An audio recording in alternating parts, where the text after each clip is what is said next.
time that. Oh, yeah. Wow. That was very impressive. Hey, everyone. Thanks for checking us out. This is the 22nd concert that we've put together so far in conjunction with Pop Drone and Gregory Clark, wonderful organization in Canada. And I'm so glad to have the phenomenally talented pianist, good friend, Mr. Glenn Zaleski here with us today. How you feeling, Glenn? I'm feeling good, Jeremy. It's great to be here. Nice. I think sitting next to you, phenomenally talented pianist would be an extreme overstatement. But This guy. but man. you know, whatever you say. No, You're gonna hear it really soon. You're gonna everything I'm saying is true. Glenn and I, we actually met a few years ago at a concert, the Blueprint series, back in the old world of concerts in person. Right, So that was a lot of fun. So I'm so glad you could join us today. Yeah, I'm really happy to be here, and that was a tremendous concert. I mean, there was so many. That was at the Jazz Gallery. That's right. Right. That's right. And yeah, and that was a tremendous concert. And this Chris Davis played, and you played, and John Stetch played. Oh yeah, it was a whole. Fabian was there. It was a hang. It was a great. wonderful night. Yeah. It was awesome. So tell us a little bit about yourself, Glenn. I'm actually kind of curious to know how did you get your start in music? How did you choose the piano? How did the journey begin? Yeah, so I'm from Massachusetts. Nice. And my older brother started playing clarinet, and so he's 2 years older than me, and I wanted to play an instrument too, so I could play with him. And I gravitated towards piano. Yes. I don't know exactly why. I just always liked it, so I didn't really even think about it. It's like I like that. Wow.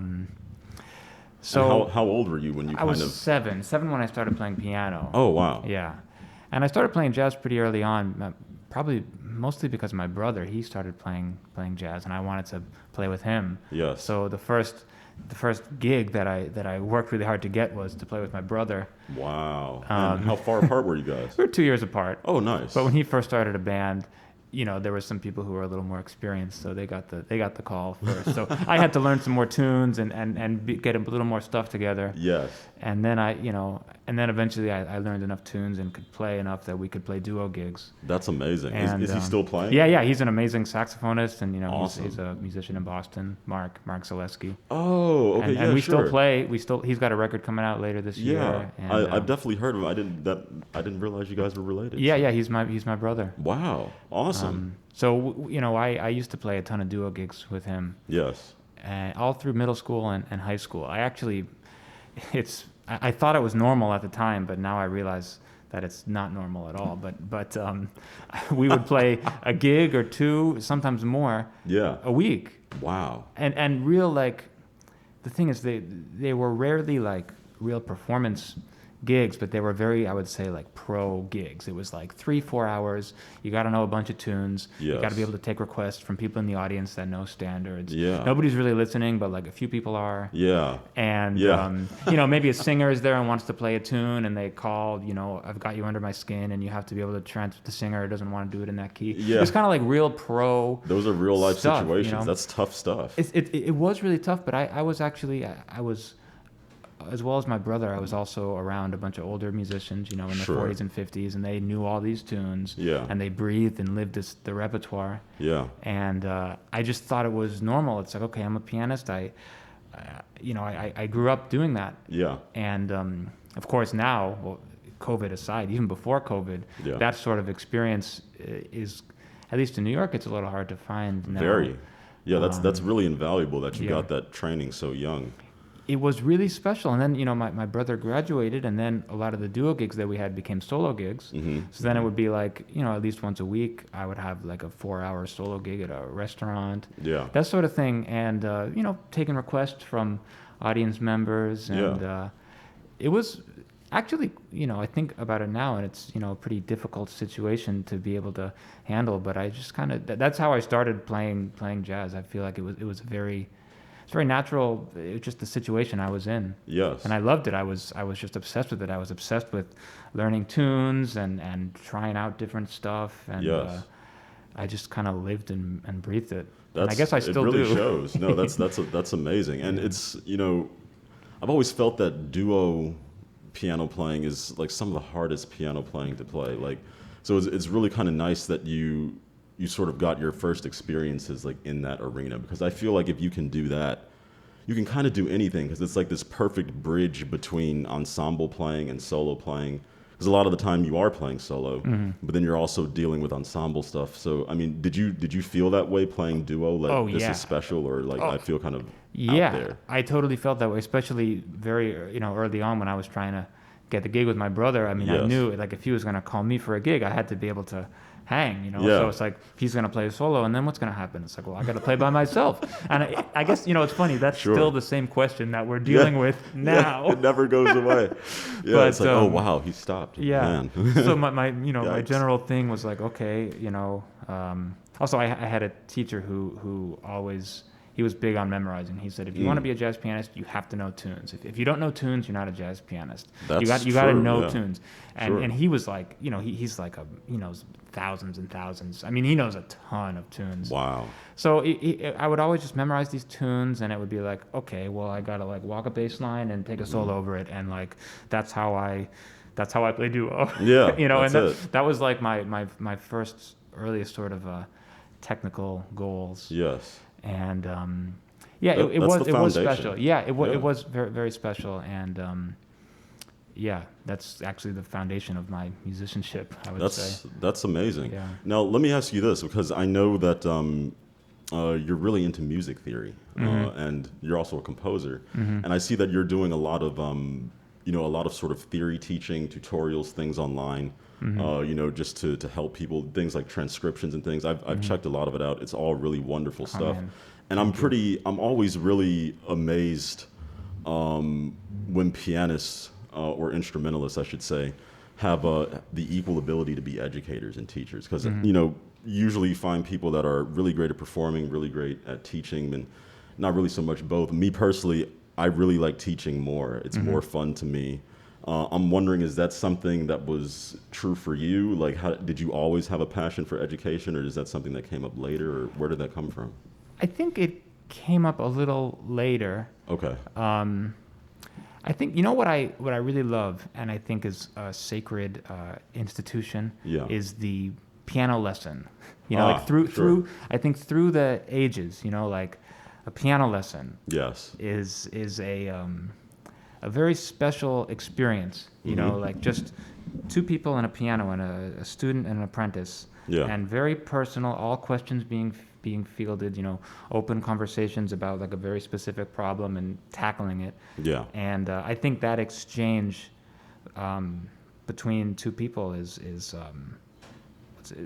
we've all had very formative experiences in piano lessons. Sure. Probably revelations and very, very challenging situations as well, and very enlightening and very frustrating, and the whole gamut. This in this sort of private lesson environment, when you have a teacher that really cares about a student and is taking the student under their wing and always telling the student what they need to hear, even if it's not what they want to hear. Yeah. That kind of, I think it's very.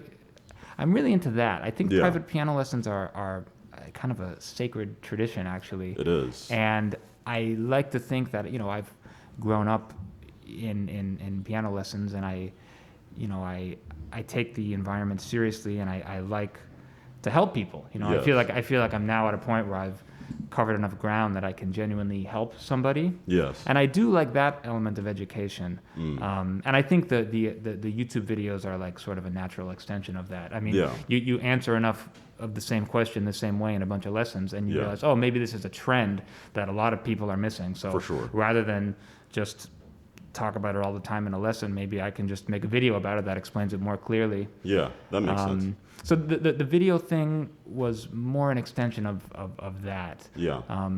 I never necessarily saw myself as an educator, like teaching classes. I mean, of course I could, and I would, but more like this piano lesson thing. I think it's a fascinating and really important tradition. It is. It's very personal. It's very personal. The thing about piano is, once you get past a certain level, which is really not very far, you really kind of need one-on-one interaction with a person. And that's, thinking back on my own life, that's really, really true as well. And like you said, the big thing is the idea of the teacher just sort of telling you what you need to hear, you know. And now let me ask you this, because some of the things that you're teaching are conceptual, so like theory things, because you have piano things, but some of the conceptual things, they sort of apply across any instrument. Where did your passion for that come from? And because I think that's something that I found that a lot of musicians, if they're improvising musicians, they may know those things, but maybe not in a systematic way that they would, teach it to someone else. And then musicians who are, sort of classical musicians, are not improvising. A lot of times we're so focused on execution that we don't think about those things at all. Because we're just like, I have to just play this and it has to be right, but I'm not really concerned about why it sounds good. So when did you start getting into that in life? And then, what's your story with that? Well, I think for me and for a lot of jazz musicians, the theory stuff comes first, and maybe that kind of just stops. And maybe it never goes past that. Yeah. And I mean, for me, thinking about the piano critically didn't come until much later, but thinking about theory and harmony and conceptual stuff, that's kind of the bread and butter. I mean, that's the sort of stuff that I was thinking about from a very young age. Trying to play these tunes and figure out how to play them. Yeah. And trying to come up with some conception that worked. Yeah. I would say that stuff kind of came first, and it's interesting what you talk about, differences between classical pianists just trying to play the stuff, and maybe jazz musicians thinking about the stuff. Yeah. But the reality is, and something that I find super fascinating, is that each side needs each other. Like, I think a lot of jazz pianists, like for a lot of jazz pianists, I mean, for me, there's certain things about the piano that I just never really thought about until like maybe too late. I mean, I hope it's not too late. No, never. I feel the same way. But I know exactly what you mean. Like, just like the physical process of playing the physical piano. process. It's not what it looks like. It's not. It's not. It's deception. Yes. And I kind of feel like, well, I wish I had known that 20 years ago. Maybe I would, But I'm sure everyone feels that way when they play the piano. I definitely do. I think. Definitely. But it doesn't. It can be a piano thing, and it could also be a theoretical thing, like some little hack about the way you think about harmony that can just open the floodgates to new creativity. Yeah. And I think it can be a piano thing or it can be a theory thing. And of course, jazz musicians tend to be more in theory world and classical pianists tend to be more in piano world. Yeah. But actually I find for a lot of jazz pianists, if you take a little bit of the classical world and start thinking about how you play, that does a lot of good. But with classical musicians, if you think a little bit about what they're playing, that does a lot of good too. Yes. So I'm interested in that kind of cross relationship. Yeah. That's actually fascinating because I've in the last maybe year or two, I've also been sort of confronting that problem personally, I think.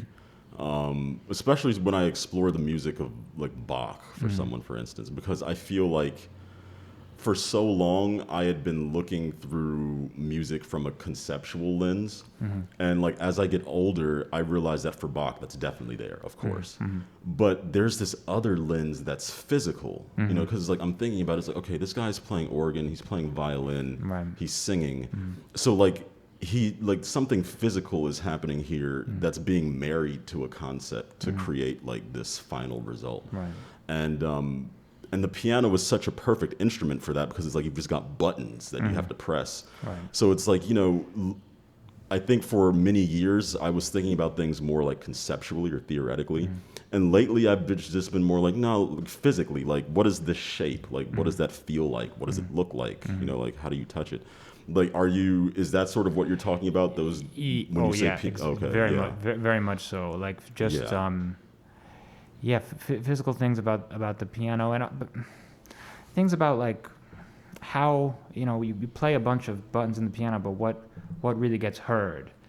Like what is the point? You can play a bunch of notes, but like what is the point? What is the one point? What is the melody? And how do the layers work? Yeah. Like the piano is in a way it's like impossibly complex. You talk about Bach, you talk about, in a way, like a fugue and four voices, in a way, it's impossibly complex. Yeah. But it's, it's also not. It also is kind of intuitive in a way, the way it unfolds. I mean, it's this perfect balance of mind and heart and body. Yeah. And the body part of it, I mean, the mind part of it is like, very intellectual and very analytical, but the body and the heart part of it is something else. I mean, you got to find the one thing in there that you're trying to bring out. You could be playing 4 voices, but what is the main thing first, and how are these layers working together? Yeah. I mean, I can't really speak about Bach with any I feel authority, like no one really can. Like we're all sort of just like, I mean, he was doing something, and I'm not sure what it is. I feel like that's the consensus. Yeah. But yeah, that's really interesting to hear that's something that you're thinking about as well, because I've always, those thoughts are just sort of bouncing around in my own head. So it's kind of nice to hear that other people are thinking about it too. Yeah, one thing that I'm sorry to cut you off, but on those lines too. I think a lot of jazz musicians, you dive into this theory world and you dive into harmony and chord changes, and that's a big world that takes a long time to develop some conceptual foundation and really understand the language. Yeah. But actually, it gets to a point where you actually do hit sort of a dead end. Yeah. It's kind of like there is a dead end there, but there's not a dead end with, the expressive elements. Yeah. And that's actually a little bit, I don't want to say harder, but just different, and not directly related to the theory stuff. There's a world like that this chord changes theory world has an end. Yeah. And it's tough to face that because maybe you have to think. I mean, for me, it's kind of like, okay, I've been thinking about harmony for like 15 years and chord changes, but it's over. Yeah. And then you might think, well, was that a waste of time? And it's like, it's not that it was a waste of time. It's just that there's further to go. Yeah. There's further to go. And then it's hard to think, well, I just spent all this time doing that. I don't want to do anything else. That's a dead end. It is. That's a precipice that you might not want to jump off of. But there's further to go. I definitely agree about that. I think one of the things, I mean, that happens with piano a lot, is you have sort of champions of a certain language. And I think what can happen is that, we become so obsessed with studying the language, and it's just like, okay, McCoy Tyner played that, so I'm going to play that. Right. And then I'm going to be McCoy Tyner. And it's like, it's not, the equation, it's not quite that simple, because like you said, it's really literally more than the notes. It's like, okay, but under what circumstances was McCoy playing that? Right. Like, what was happening around him? Like, why would he have played that? And so it's like, kind of, if you just like cut and paste things, or like remove certain things and then put it somewhere else, it's like, will you get something out of it? Yeah, for sure. But like you said, you kind of hit a dead end though. Yeah. And, I think that's something that I'm kind of subconsciously wrestling with all the time, which is, how much energy should I be investing in conceptual things versus, I guess more amorphous things? Do you find that you try to find a balance between them, or do you just focus on one, or what are you?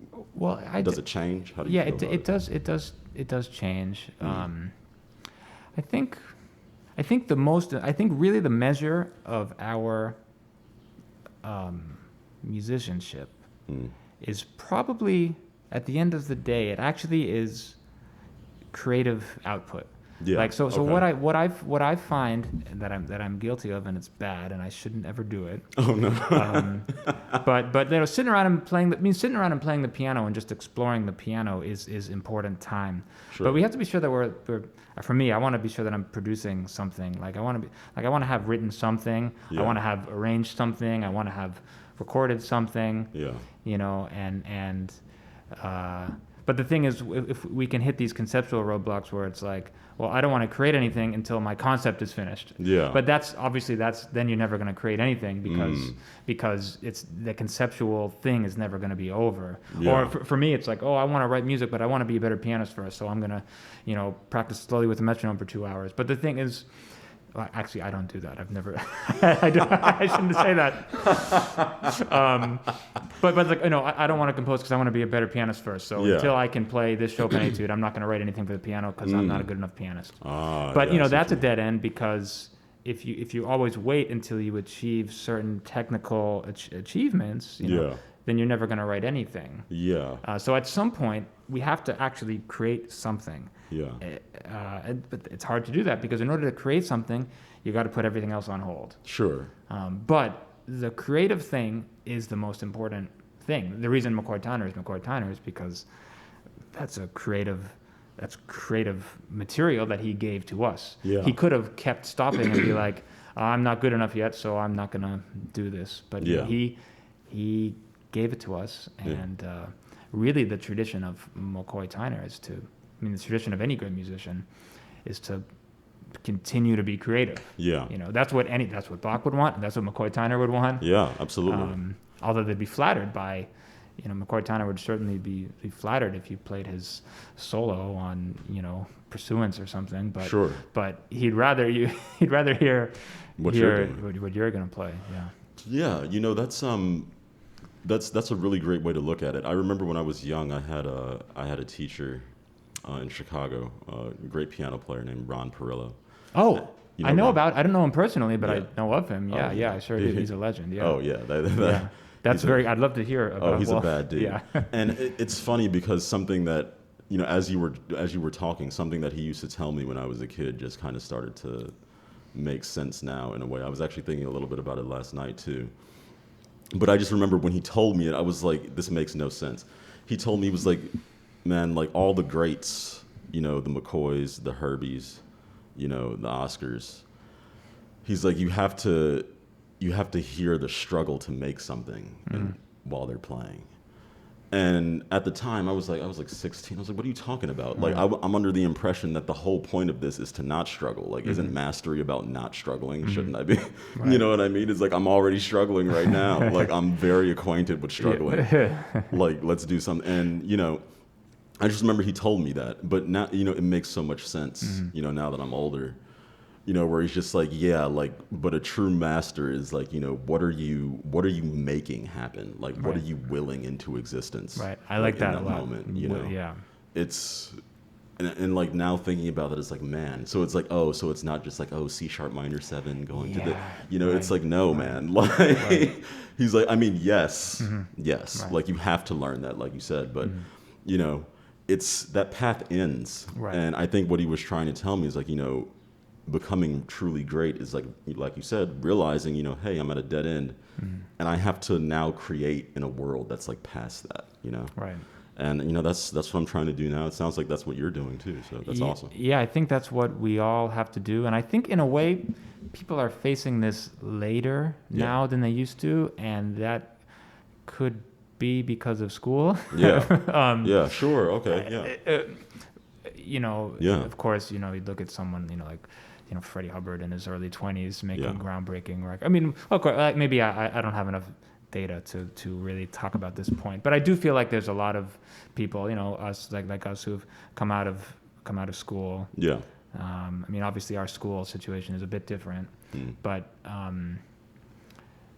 I think like, I don't know, school kind of delays you from facing these questions because you really face these questions when you're a professional and you say, okay, here I am, I'm a pianist, I'm going to play the piano for you. Yeah. When you do that, then you have to really face the questions. When you're at a school, it's kind of like, some other student will be like, you played C# minor really well. Yeah. And then you can kind of pat each other on the back and be like, you killed that C# minor. That was awesome. That was amazing. Yeah. But then you're just delaying the real question, which is like, play the piano for me. Yeah. Oh, for sure. Play the piano for me. That's a really big thing, man. Yeah. And because, and honestly, I think you're right about the school thing, because for me, that was definitely a thing.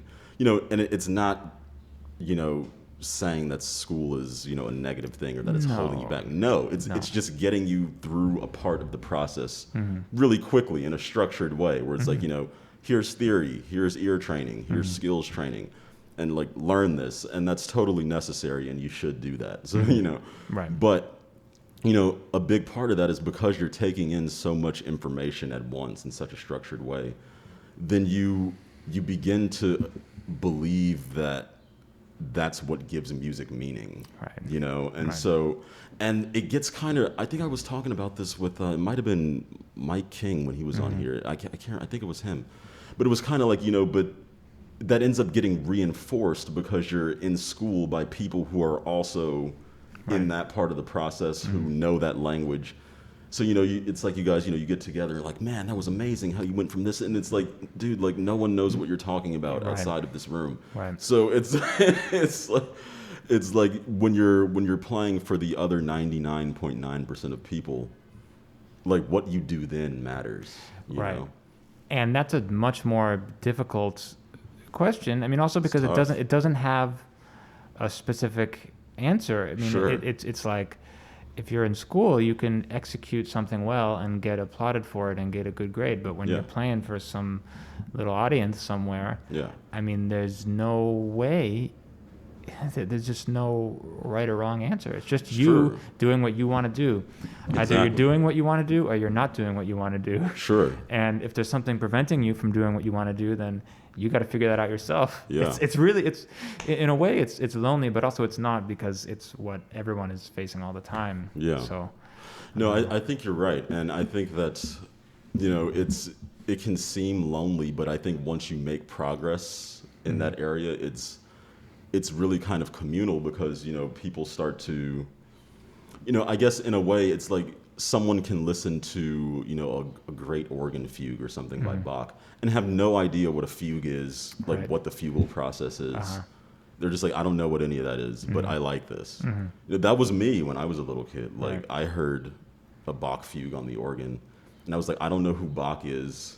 It's like, I'm like 5. I'm like, I don't know who that is. I don't know what a fugue is. I don't even know really what an organ is, but this is awesome. Whatever this is, I want more of it. Yeah. So, and I think that's, that's kind of what we're trying to tap into in a way, or it sounds like that's what we're talking about. So let me ask you this: what projects are you cooking up now? So what was that was playing earlier? The question, or that was so that right before. So actually, a lot of big things happened last year. Nice. So in February, I recorded a quintet album. Nice. And that's what was playing. Awesome. And I'm really proud of that. I think it's a fantastic album that I'm happy I got done before COVID. What's it called? It's called The Question. Oh, nice. So that was the title track. That was the title track. It's beautiful, man. I love it. I was listening to it even before you came over. Oh, thanks, man. Thanks. Yeah. I'm proud of it. Yeah. And it's with Lucas Pino and Desmond White and Alan Mednard, who I know has been here. Yeah, he's the man. He's the man. Yeah. And Adam O'Farrell. Oh, awesome. And some other guests. So anyways, that was one big thing. But then actually 3 days after that was recorded, my wife gave birth to our first son. Wow, congratulations. And he was born 3 weeks early. Okay. So, I wouldn't have scheduled a recording that close to the due date. But it actually was for the better that he came so much earlier, because he was ready. If he was on his due date, then it would have been in the middle of COVID. At the beginning of COVID. Oh, that's right. Yeah, because February, March, that was like... Yeah, that was the beginning. We were just talking about that. Yeah. That's like the weird period. That was the gray area where it's like, what's happening? But one thing that was not gray was that fathers were not allowed to be in the delivery room. That's bad. They're just like, no, none of that. Yeah. Oh, man. So I'm glad that worked out then. Yeah, so that worked out. And then that's been, the big focus of the last year. Awesome. So actually it's been really amazing timing for that. It's been amazing timing to raise a son, because that's great. And how's he doing? He's doing great. He's totally healthy and he's happy, and it's an amazing time for us to be on lockdown. So that's been the big focus, I guess, in terms of other stuff. Actually, so I was supposed to have a gig last fall. It was going to be sort of a release for that concert. Okay. Although it wasn't going to be quintet, it was just going to be trio with Des and Alan. It was supposed to be in May, and then it got pushed back to October. And actually now it's going to be this May. Oh, nice. May 2nd. Okay. And it's in Kalamazoo, Michigan, at the Gilmore Keyboard Festival. Oh, and it's going to be streamed. It's going to be streamed. We're actually flying to Kalamazoo. Yes. And it's going to be streamed. And that's a cool festival. I know. A cool hall. It's that's really, great. really cool. I'm so thrilled. I have to admit, I was a bit surprised to even get an email from them last year. It just kind of came out of nowhere. I'm definitely going to be checking that out. So that's on May 2nd. May 2nd. And that's with Alan and Desmond White. Oh, very cool. And who are on the album? The Question. gonna play some of that stuff and some other music. So the album is out. People can. The album's stream out. It, You can stream it. You can buy it. Very cool. It's everywhere. It's called The Question. The Question. Yeah. Yeah, that's wonderful.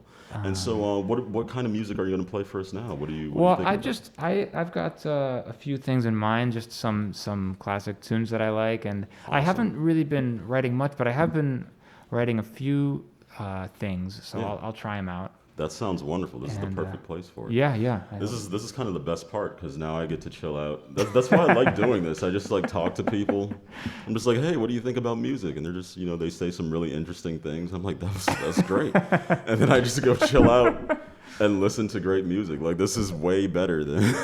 Well, I'm really thrilled to be here, and I'm really happy that you thought of me and invited me over. Course, I've man. actually been waiting for an opportunity to sit down and talk to you like this ever since we man. met those 2 years ago. This is great. I'm so glad. Yeah, because it's funny because I was man, like, how do I get in contact with Glenn? I didn't have your number, so I hit up Mark Dover. He actually he was like, yeah, here's his email. I was like, great. So I'm glad we got to do it, man. Yeah, and so sit down I'm and thrilled chill to be out. here, and I'm a little bit shy and embarrassed to play the piano in front of you, but Like, you got to check out Jeremy. It's Dude, ferocious.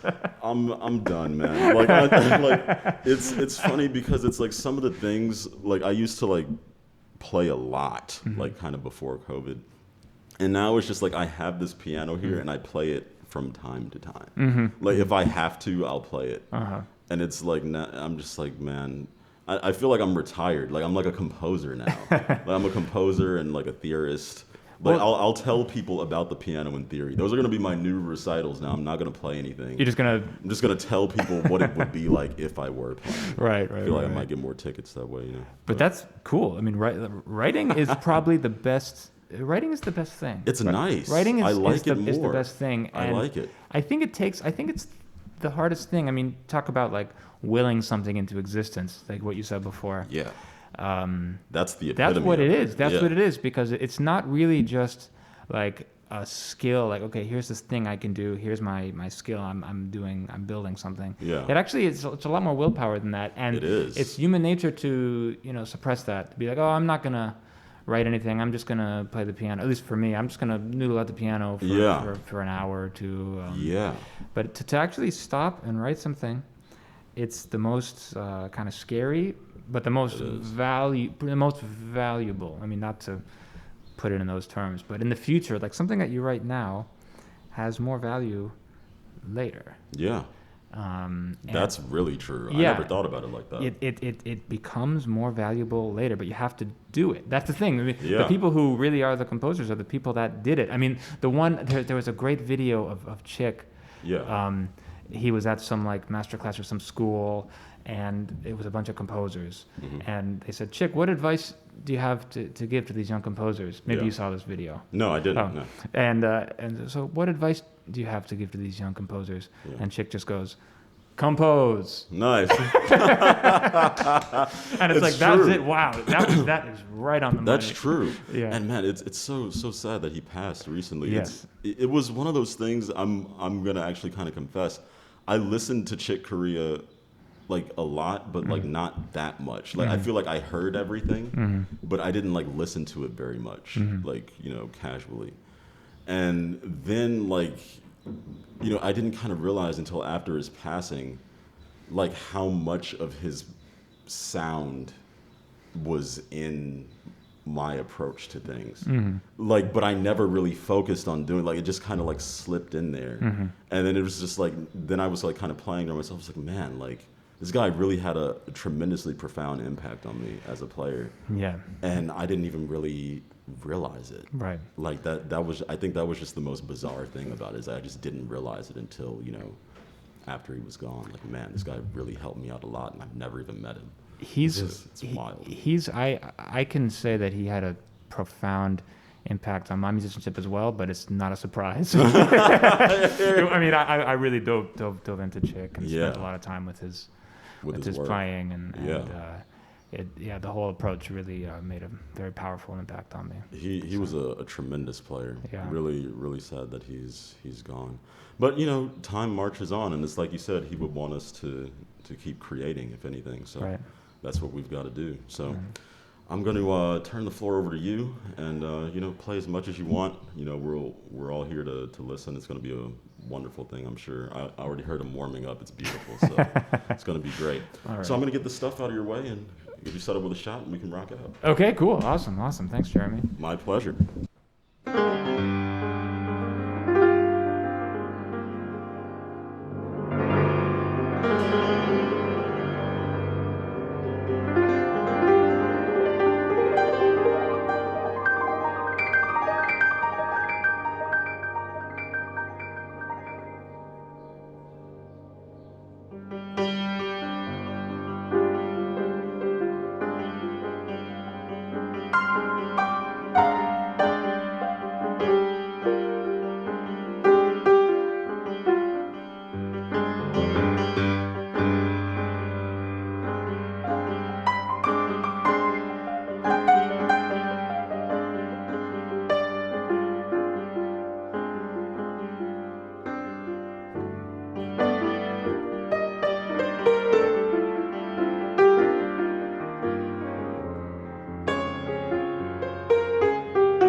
Okay, I hope you all can hear me.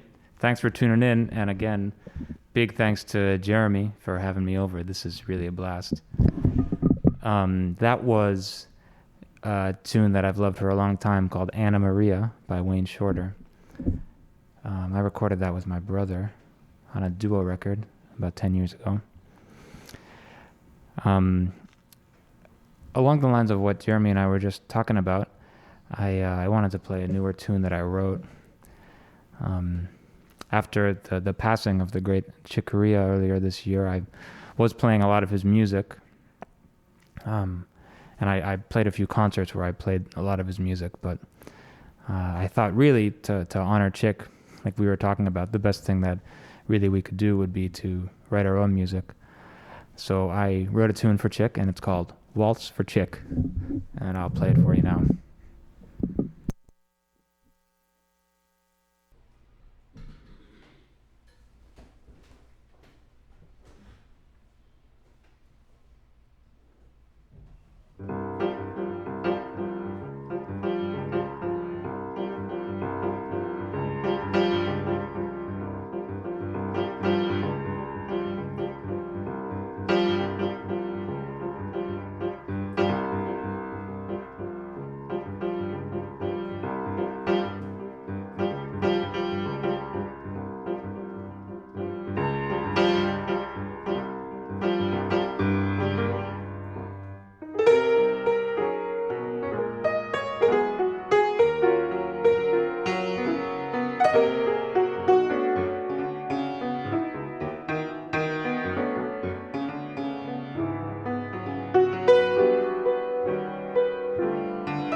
Waltz for Chick.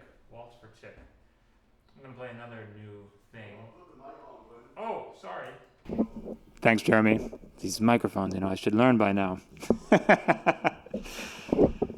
That was Waltz for Chick, new tune of mine. I'm going to play another new tune of mine. This is, I've actually never played this outside of my apartment. I just wrote it. Well, it's an idea that I had like 2 years ago, but I just kind of finished it a few weeks ago. Maybe like last week.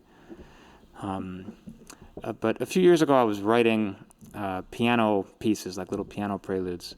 And Jeremy kind of reminded me. I mean, of course, I remembered them, but I was revisiting them. And I was reading the one that was in C major, and I actually didn't like it, so I just wrote a new prelude in C major. And I'm going to play it for you now.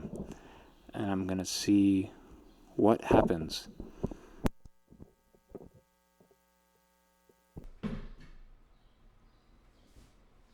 So you can throw out that old one.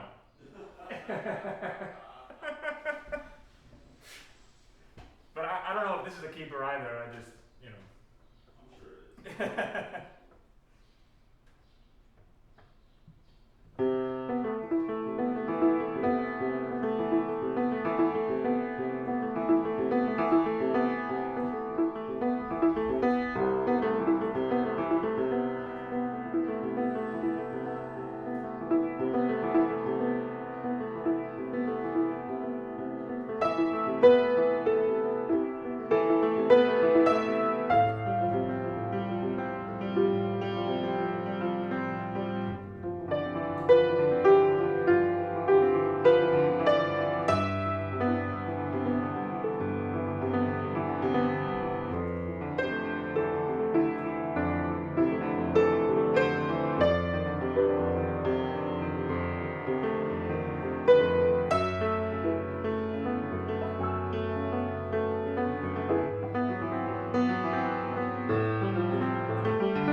Okay.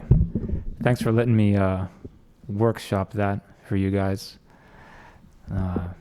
C major Prelude for now. Okay, I'm going to play... We were talking about McCoy Tyner earlier, so I'm going to play a McCoy tune. This is from the seminal recording, The Real McCoy. This is Search for Peace.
Okay, that was Search for Peace by McCoy Tyner.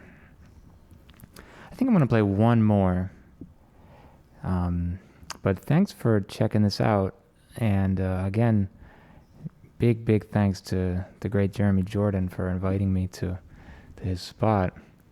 It's just really a thrill and an honor to be here, especially when I know what kind of damage has been done on this piano before. So yeah, it's just an honor to be here. And check out all the amazing stuff that Jeremy's posting on his YouTube channel. You will be stunned. The how do you pronounce it? Rakovsky? Yeah, that's it. Rakovsky. Again, what is it? Nabe? Rakovsky. Well, just check it all out. Also, that thing about the drones on the piano, that was really great too. The long tones? Yeah, oh for sure. Wow, I'd never seen anything like that before. And I won't demonstrate because I just can't do it, but it's cool. So yeah, check this stuff out, and thanks for tuning in. And yeah, I'm gonna play one more. What am I gonna play? I know what I'm gonna play. I know that Jeremy likes Joe Henderson, so I'm gonna play a Joe Henderson tune. This is called Punjab from In and Out, and stay safe and stay well, and look forward to seeing you out there in the real world. And yeah, thanks again.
Yeah, thanks so much, Glenn. That was really awesome. That Thanks, was man. beautiful. Well, Thanks for playing yeah. the Joe Henderson, man. And you hit two of my favorites, man. The Real McCoy is my favorite McCoy Tyner album. Well, mine too. It is Yeah. the most popular, but it is like It is my favorite. Yeah, it just is so great. It's so good. Yeah. I'm so glad you play that. And Joe Henderson, you already know, is my guy. So thank you so much for knocking those out and for playing so beautifully. I loved all the compositions. So that was really Jeremy, wonderful. Yeah. And hopefully we can have you back with a trio. That'd be awesome. Maybe. Yeah, that would be that'd be great. Like you and Alan could come back. And that'd be amazing. So thanks everybody for checking this out. Just wanted to say. You can check out the archives of these on my YouTube channel, so Jeremy Ajani Jordan. A lot of people actually mostly watch these later. That's mostly the thing. So that's actually great. You can go on YouTube. You can see it edited. It's in higher quality than the stream in terms of the audio and visual. So if you want to watch this later, that's probably the best place to do it. And you can also check us out on Patreon too, which is awesome. So huge thanks again to Pop Drone and Gregory Clark for helping to put this together. You can search Jeremy Ajani Jordan on Patreon and learn a little bit more about us and some of those things that Glenn was talking about. The exercises, we're doing some online masterclasses and stuff. We're having a nice hang on Zoom and stuff like that, just talking about piano technique and music theory and all sorts of things. So if you want to check out that material, feel free to hop over there. And whatever you can do is greatly appreciated. If you love what you've heard, please donate directly to Glenn. He did a fabulous job. There's donation links down in the corner of the screen, so you can show your love that way if you wish. And I just want to take a minute to thank our Patreon sponsors. Speaking of Patreon, we've got Rachel Odo, Jonathan Thomas, Alan Silberglate, Gene Shimataki. Thank you guys so much for donating your time, donating your your money to helping make things like this possible, because this is I never thought we'd be doing this for a year when I first started doing it. But tell me about it. Yeah, tell me about it. But it's been a good thing in a way, just being able to do things like this. I mean, we've done 22 of them so far. Oh, amazing. And it's been a tremendous blessing to me just listening to all of the great musicians that have come through here. So thank you guys for making this possible. Continue to check us out. We'll have another one in a few weeks. I'm probably going to bring the trio back, and it's going to be a lot of fun. All right. So thanks a lot. Thank you, Glenn. Thank you. And see you guys soon. Take care.